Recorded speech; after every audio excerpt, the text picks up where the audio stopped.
Bago daw po mag-December 15 ay merong or lalabas na ang arrest warrant ng dalawang senators. Pareho ba tayo ng iniisip?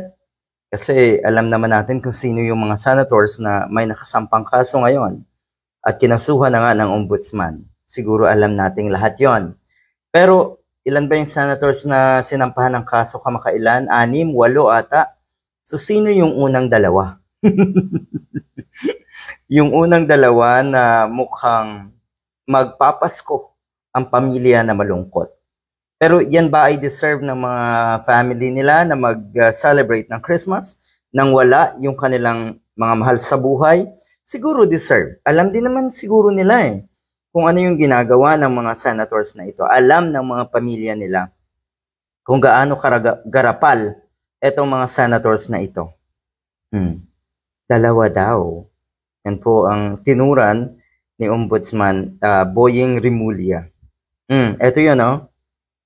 He disclosed that arrest warrants against 2 senators are expected to be issued before December 15, as the cases against them are set to be filed before the Sandigan Bayan in the coming days.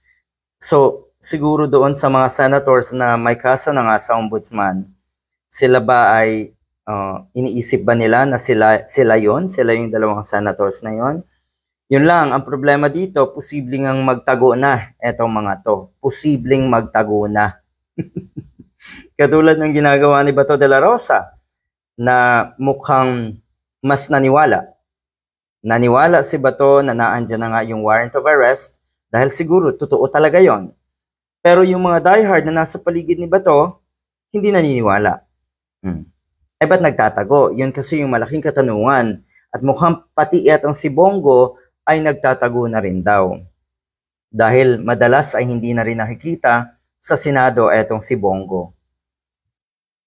Hindi pinangalanan yung dalawang senators na ito.